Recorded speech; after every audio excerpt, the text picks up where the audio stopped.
ಎಲ್ರಿಗೂ ನನ್ನ ನಮಸ್ಕಾರಗಳು. ವೇದವಾಸ ವೈಬ್ಸ್ ಚಾನಲ್ಗೆ ಸ್ವಾಗತ ಸುಸ್ವಾಗತ. ನಿನ್ನೆ ವಿಡಿಯೋ ನೋಡಿದ್ರಿ, ಹಂಗೆ ಕಮೆಂಟ್ಸು ಒಂದಿಷ್ಟು ಇದ್ದು. ಅಂದ್ರೆ ನೆಕ್ಸ್ಟ್ ಇಯರ್ ಏನು ಚೇಂಜ್ ಮಾಡ್ಕೊಳ್ಳೋಣ ಅಂಥೇಳಿ ನಾನು ಕೂಡ ಟ್ರೈ ಮಾಡ್ತೀನಿ. ಅದು ಇನ್ನೂ ಟೈಮ್ ಅದ. ನೆಕ್ಸ್ಟ್ ಇಯರ್ ಅನ್ಲಿಕ್ಕೆ ಇನ್ನೂ ಒಂದು 5 to 6 days, 5-6 ದಿವಸ ಟೈಮ್ ಅದ. ಹಾಗಾಗಿ ಚೇಂಜ್ ಮಾಡಲಿಕ್ಕೆ ಟ್ರೈ ಮಾಡ್ತೀನಿ ರೀ. ಬಟ್ ಈಗ ನೋಡ್ಲಿಕ್ಕತ್ತದ್ದು ವಿಡಿಯೋ, ನಾನೇನು ಒಂದಿಷ್ಟು ದಿವಸ ಊರಿಗೆ ಹೋಗಿದ್ದೆ. ಅದಕ್ಕಿಂತ ಮುಂಚೆ ಆ್ಯಕ್ಚುಲಿ ಅವಾಗೇ ಈ ವಿಡಿಯೋನ ಅಪ್ಲೋಡ್ ಮಾಡೋ ವಿಚಾರ ಇತ್ತು. ಮತ್ತು ನಾನು ಊರಿಗೆ ಹೋದೆ, ಸಡನ್ನಾಗಿ ಊರಿಗೆ ಹೋಗಬೇಕಾಗಿ ಬಂತು. ಹಾಗಾಗಿ ಈ ವಿಡಿಯೋ ಏನದ ಹಂಗೆ ಉಳ್ದಿತ್ತು ನೋಡ್ರಿ. ಅದ್ರ ಸಲುವಾಗಿ ಈಗ ಆ ವಿಡಿಯೋವನ್ನು ಅಪ್ಲೋಡ್ ಮಾಡಿ ನೆಕ್ಸ್ಟ್ ನಾಳೆಯಿಂದ ಮತ್ತೆ ಹೊಸ ವಿಡಿಯೋಸ್ ಬರ್ತಾವೆ ನೋಡ್ರಿ. ಈಗೇನದ ಮುಂಜಾನೆಯ ರಂಗೋಲಿಯನ್ನು ಹಾಕೋತ ನಿಮಗೆಲ್ಲ ರೂಢಿನೇ ಆಗ್ಬಿಟ್ಟದ.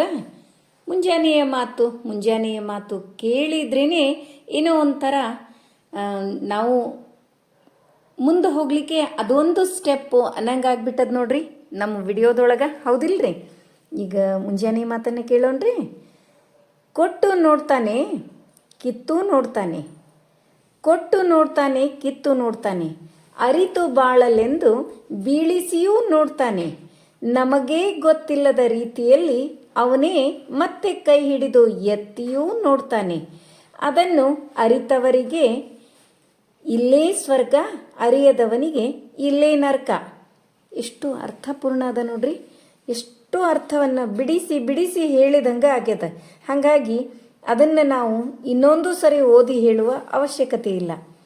ಎಲ್ಲ ಸಂಬಂಧಗಳು ಶುದ್ಧವಾಗಿರಬೇಕು ಅಂದರೆ ಬ್ಯಾಂಕ್ ಬ್ಯಾಲೆನ್ಸ್ ಉದ್ದವಾಗಿರಬೇಕು. ಎಲ್ಲ ಸಂಬಂಧಗಳು ಶುದ್ಧವಾಗಿರಬೇಕು ಅಂದರೆ ಬ್ಯಾಂಕ್ ಬ್ಯಾಲೆನ್ಸ್ ಉದ್ದವಾಗಿರಬೇಕು. ಬದುಕಿನ ತಕ್ಕಡಿ ಸರಿಯಾಗಿ ತೂಗಬೇಕಾದ್ರೆ ಒಂದರಲ್ಲಿ ಹಣವಿರಬೇಕು, ಹಾಗೆ ಇನ್ನೊಂದರಲ್ಲಿ ಹಣೆ ಬರಹ ಇರಬೇಕು. ಎರಡೂ ಸಮನಾಗಿದ್ದರೆ ಮಾತ್ರ ಎಲ್ಲವೂ ಚಂದ. ಎಷ್ಟು ಅರ್ಥಪೂರ್ಣವಾಗಿದೆ. ಎರಡೂ ಥಾಟ್ಸ್ ಅಷ್ಟು ಚಂದ ಇದ್ದು. ಇವತ್ತಿನ ಥಾಟ್ಸ್ ನಿಮಗೆಲ್ಲ ಇಷ್ಟ ಆದು ಅಂತ ಅನ್ಕೋತೀನಿ. ಹಾಗೆ ರಂಗೋಲಿನೂ ಬೆಳಕೋತಾನೆ ಹೊಂಟ್ಬಿಟ್ಟದ. ನಮ್ಮ ಥಾಟ್ಸ್ ಹೇಳಿ ಮುಗಿಸೋಣ ಅಂತಂದ್ರೆ ಅವು ಏನಾಗ್ಬಿಡ್ತಾವ್ರಿ, 2 ಥಾಟ್ಸ್ ಹೇಳೋದಾಗ್ತದೆ. 2 ಥಾಟ್ ಮುಗಿದ್ರೂ ಕೂಡ ರಂಗೋಲಿ ಮುಗಿಯಂಗಿಲ್ಲ. ಯಾಕಂದ್ರೆ ಒಮ್ಮೊಮ್ಮೆ ಹಂಗಾಗ್ಬಿಡ್ತದ್ರಿ. ರಂಗೋಲಿ ಹಾಕೋತ ಹೊಂಟಿ ಅಂತಂದ್ರೆ ದೊಡ್ಡದಾಕೋತ ಹೋಗ್ತದೆ ರಂಗೋಲಿ. ಅದ್ರಾಗ ಇವು ಚಿಕ್ಕಿ ಇಟ್ಟಂತೂ ಹಾಕಂಗಿಲ್ರಿ. ಚುಕ್ಕಿ ಇಟ್ಟು ರಂಗೋಲಿ ಹಾಕಿದ್ರೆ ಅಷ್ಟೇ ಎಂಡ್ ಅಂತ ಇರ್ತದೆ ಅದಕ್ಕೆ. ಇವು ಹಾಗೆ ಫ್ರೀ ಹ್ಯಾಂಡ್ ರಂಗೋಲಿ ಆಗಿರೋದ್ರಿಂದ ಬೆಳ್ಕೋತಾನೆ ಹೊಂಟ್ಬಿಡ್ತಾವೆ ನೋಡ್ರಿ. ಈ ಸಾರಿ ಎವ್ರಿ ಇಯರ್ ಇರೋಕ್ಕಿಂತ ಹೆಚ್ಚು ಅದ ರೀ. ಥಂಡಿ ಮಾತ್ರ ಸಿಕ್ಕಾಪಟ್ಟೆ ಥಂಡಿ ಅದ. ನಮ್ಮಲ್ಲಿ ಬಿಜಾಪುರದಾಗ ಭಾಳ ಅಂದ್ರೆ ಭಾಳ ಥಂಡಿ ಅದ. ಥಂಡಿ ಯಾವಾಗಿರಂಗಿಲ್ಲ ಅವಾಗ ಲಘೂನೇ ರಂಗೋಲಿ ಹಾಕಿರ್ತೀವಿ. ಥಂಡಿ ಯಾವಾಗಿರ್ತದೆ, ಬಹಳಷ್ಟು ಥಂಡಿ. ಬಾಗಿಲು ಹಾಕಿದ್ರೂ ಕೂಡ ಬಾಗಿಲು ತೆಗ್ದೇ ಅದೇನೋ ಅನ್ನುವಷ್ಟು ಥಂಡಿ ಬರ್ತದೆ. ಕಿಟಕಿ ಎಲ್ಲ ಕ್ಲೋಸ್ ಇರ್ತಾವ್ರಿ, ಅಂದರೂ ಅಷ್ಟು ಥಂಡಿ ಅದೇನೋ ಅನ್ನಿಸ್ತಿರ್ತದೆ. ಹಾಗಾಗಿ ಹಂಗೇನ್ರ ಇತ್ತು ಅಂತಂದ್ರೆ 6:30-7ಕ್ಕೆ ರಂಗೋಲಿ ನೋಡ್ರಿ. ಹೊರಗೆ ಕಸ ಎಲ್ಲ ಹಿಂಗಾಗಿರ್ತದೆ ನೋಡ್ರಿ. ಇವತ್ತಿನ ಸಿಂಪಲ್ ಆದ ರಂಗೋಲಿ ಹೆಂಗಾಗ್ಯದ ಅಂತ ಹೇಳಿ ಕಮೆಂಟ್ ಮಾಡಿ ತಿಳಿಸ್ತೀರಿ. ನಾನು ನಿಮಗೆ ಕೇಳೋ ಅವಶ್ಯಕತೆನೇ ಇಲ್ಲ, ಕೇಳದಿದ್ರೂ ನೀವು ಹೇಳ್ತೀರಿ, ಹೌದಿಲ್ರಿ? ಈಗ ಮುಂಜಾನೆಯ ರಂಗೋಲಿಯನ್ನು ಮುಗಿಸಿ ಅಡುಗೆ ಏನಪ್ಪ ಅಂತಂದ್ರೆ ದಶಮಿ. ಮೊನ್ನೆ ಸರಿ ನಾನು ದಶಮಿ ಮಾಡಿದಾಗ ವಿಡಿಯೋವನ್ನು ಮಾಡಿರಲಿಲ್ಲ. ಅವಾಗ ಕೇಳಿದ್ರಿ, 1-2 ಕಮೆಂಟ್ಸ್ ಬಂದಿದ್ದು. ನೀವು ದಶಮಿ ಹೆಂಗೆ ಮಾಡ್ತೀರಿ ತೋರಿಸ್ರಿ, ಉಪವಾಸಕ್ಕೆ ದಶಮಿ ಬರ್ತಾವ ನಮ್ಮಲ್ಲಿ, 1 ಟೈಮ್ ದಶಮಿ ತಿಂತೀವಿ ನಾವು ಅಂತ ಹೇಳಿದ್ವಿ. ಅದಕ್ಕೆ ನೀವು ಹೆಂಗೆ ಮಾಡ್ತೀರಿ ಅಂಥೇಳಿ 1-2 ಕಮೆಂಟ್ಸ್ ಬಂದಿದ್ದು. ಅದಕ್ಕೆ ನಾನು ಉತ್ತರನೂ ಕೊಟ್ಟಿದ್ದೆ. ನೆಕ್ಸ್ಟ್ ಟೈಮ್ ನಾ ದಶಮಿ ಮಾಡಿದಾಗ ವಿಡಿಯೋ ಮಾಡಿ ಅಪ್ಲೋಡ್ ಮಾಡ್ತೀನಿ ಅಂತ ಹೇಳಿದ್ದೆ. ಹಾಗಾಗಿ ಈ ಸಾರಿ ದಶಮಿ ಮಾಡೋದು ವಿಡಿಯೋ ಮಾಡೀನಿ ನೋಡ್ರಿ. ದಶಮಿ ಅಂದ್ರೆ ಏನು? ಭಕ್ರಿನೇ ನೀರು ಹಾಕಿ ಮಾಡಿದ್ರೆ ಭಕ್ರಿ ಆಗ್ತದೆ. ಅದನ್ನೇ ನೀರಿನ ಬದಲಾಗಿ ಹಾಲು ಹಾಕಿ ಮಾಡೋದು ದಶಮಿ ನೋಡ್ರಿ. ಈಗ ಒಂದು ಕಡೆ ಹಾಲು ಸ್ವಲ್ಪ ನೀರು ಹಾಕಿ ಇಟ್ಟರು ನಡೀತದ. ನಾನು ಹಾಲು ಹಾಕಿ ಇಟ್ಟೀನಿ. ಇನ್ನೊಂದು ಸೈಡ ಬೇಳೆ ಕುದಿಲಿಕ್ಕತ್ತಾವ. ಈಗ ಇದನ್ನು ಹಾಲು ಹಾಕಿ ಜೋಳದ ಹಿಟ್ಟು ಯಾವುದು ಅಂತಂದ್ರೆ ಜೋಳದ ಹಿಟ್ಟೊಳಗೆ ಹಾಲು ಎಸರು ಬರೋವರೆಗೂ ಹಾಲನ್ನು ಕಾಯಿಸ್ಕೊಂಡು ಚೆಂದಾಗಿ ಭಕ್ರಿ ಹಿಟ್ಟಿನ ಹದಕ್ಕೆ ಹಿಟ್ಟು ಕಲಿಸ್ಕೊಳ್ಳೋದ್ರಿ. ಭಕ್ರಿ ಹೆಂಗೆ ಮಾಡ್ತೀವಲ್ಲ ಅದೇ ಹದಕ್ಕೆ ಹಿಟ್ಟನ್ನು ಕಲಿಸ್ಕೊಂಡು ನೀವು ಹೆಚ್ಚಾಗಿ ದಶಮಿ ಬಡಿಯೋದಿಲ್ಲ. ಈಗ ನಾವು ಭಕ್ರಿ ಮಾಡಬೇಕಾದ್ರೆ ಬಡಿತೀವಲ್ರಿ, ಇದನ್ನೇನು ಬಡಿಲಿಕ್ಕೆ ಹೋಗಂಗಿಲ್ಲ. ಲಟ್ಟಿಸಿನೇ ಮಾಡಿರ್ತಾರೆ, ನಾವು ಬಡಿಬಹುದು, ಅದಕ್ಕೇನಿಲ್ಲ. ಒಬ್ಬೊಬ್ರಿಗೆ ಲಟ್ಟಿಸಿ ಮಾಡ್ಲಿಕ್ಕೆ ಬರಂಗಿಲ್ಲ. ನಾನು ಕೂಡ ಫಸ್ಟ್ ಟೈಮ್ ಲಟ್ಟಿಸಿ ಟ್ರೈ ಮಾಡಿದ್ದು. ನೋಡ್ರಿ ಹೆಂಗೆ ಬಂದಾವಂತ ಹೇಳಿ ಕಮೆಂಟ್ ಮೂಲಕನೂ ತಿಳಿಸ್ತಿರಲ್ಲ. ಇಲ್ಲಿ ನೀರು ಇಟ್ಕೊಂಡೇನೇನು ಅಂತೀರಿ, ಸ್ವಲ್ಪ ಹಾಲಿದ್ದು ಅದರೊಳಗೆ ಸ್ವಲ್ಪ ನೀರು ಹಾಕಿ ಹಾಲು ನೀರು ಮಾಡಿಕೊಂಡು ಇಟ್ಕೊಂಡೇನಿ ನೋಡ್ರಿ. ಸ್ವಲ್ಪ ಹಾಲಿದ್ದು ಅದರೊಳಗೆ ನೀರು ಜಾಸ್ತಿ ಹಾಕಿನಿ ನಾನು. ನೋಡ್ರಿ ಸ್ವಲ್ಪ ಬಡಿದು ಅದನ್ನು ಲಟ್ಟಿಸಿ ಹಾಕಿಬಿಡ್ತೀನಿ. ಅವಕ್ಕೆ ನಾವು ದಶಮಿ ಅಂತೀವಿ. ಅವನ್ನೇ ನಾವು ನೀರೊಳಗೆ ಕಲಿಸ್ಕೊಂಡು ಮಾಡಿದ್ವಿ ಅಂದ್ರೆ ಭಾಕ್ರಿ ಅಂತೀವಿ, ಹೌದಿಲ್ರಿ?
ಒಂದು ಸೈಡ ಕಡ್ಲಿ ಪಲ್ಯ ತಾಳಿಸಿ ಮಾಡ್ಲಿಕ್ಕತ್ತೀನಿ.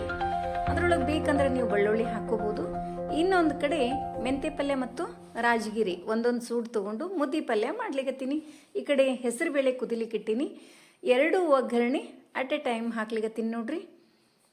ಒಂದು 2 ಸ್ಪೂನು ಎಣ್ಣೆ, ಜೀರಿಗೆ, ಸಾಸಿವೆ, ಅರಿಶಿನ ಪುಡಿ, ಇಂಗು ಹಾಕಿ ಮತ್ತು ಹಸಿ ಮೆಣಸಿನ್ಕಾಯಿ ಹಾಕಿ ಕಡ್ಲಿ ಪಲ್ಯ ಮಾಡ್ಲಿಕ್ಕತ್ತೀನಿ. ತಾಳಿಸಿದ್ರೆ ಭಾಳ ಟೇಸ್ಟ್ ಆಗ್ತದೆ. ಬೆಳ್ಳುಳ್ಳಿ ಹಾಕೋತಿದ್ರೆ ತಿನ್ನೋರು ಬೆಳ್ಳುಳ್ಳಿನೂ ಹಾಕೋಬೋದ್ರಿ. ಈಗ ರಾಜಗಿರಿ ಮತ್ತು ಮೆಂತೆ ಆರಿಸಿ 2 ಸರಿ ತೊಳೆದು ಇಟ್ಕೊಂಡಿದ್ದೆ.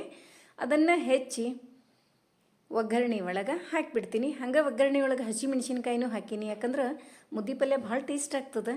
ಖಾರ ಪುಡಿ ಹಾಕಿ ಮಾಡೋದಕ್ಕಿಂತ ಹಸಿ ಮೆಣಸಿನ್ಕಾಯಿ ಹಾಕಿ ಮಾಡಿದ ಮುದ್ದೆ ಪಲ್ಯ ಮಾತ್ರ ಅಷ್ಟು ಟೇಸ್ಟ್ ಆಗ್ತದೆ ನೋಡ್ರಿ.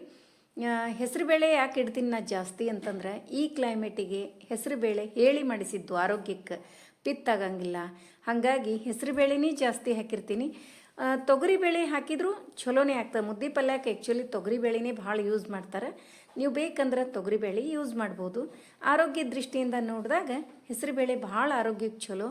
ಮತ್ತು ಭಾಳ ಮಂದಿಗೆ ಒಂದು ಏನು, ನಾನು ಪಲ್ಯ ಕಟ್ ಮಾಡಬೇಕಾದ್ರೆ ಒಂದು ಮಣಿ ತೊಗೊಂಡು ಕಟ್ ಮಾಡಿರಿ ಅಂತಂತೀರಿ.